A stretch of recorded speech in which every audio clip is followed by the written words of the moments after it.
Hi guys, good morning, happy Tuesday. We're going to go through our slideshow like normal. I'm going to remind you of those two vocab words that we talked about in yesterday's video and that you read about and watched videos about.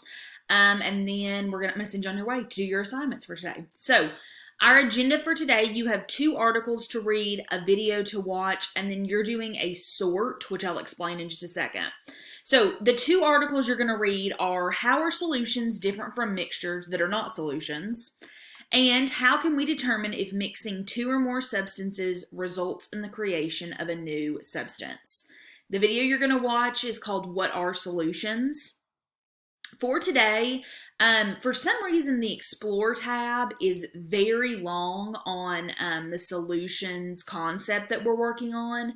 So I split it into 2 parts. So you're working on the first part today, which is those 2 articles in the video, and then we'll finish it tomorrow.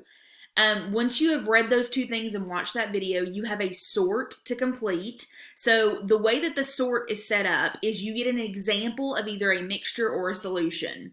For every question, there are 2 possible answers, solution or mixture.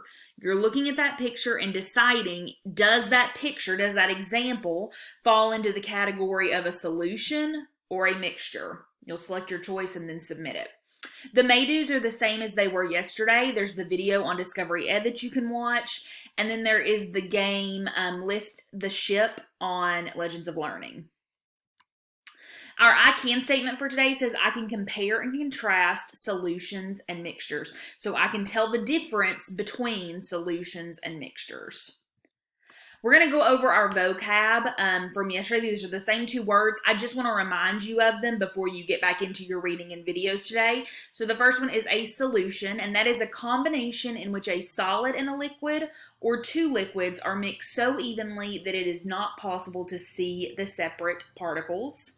And then the other one is mixture. And a mixture is a combination of substances that can be physically separated from one another. Okay? Same reminder as always, if you're having trouble with an assignment, if something's not working, if you're confused, please send me an email on the inbox in Canvas, or your parents can send me a message on Class Dojo if that's easier. One more time, I can for today. I can compare and contrast solutions and mixtures. Have a great day, guys. I will see you tomorrow.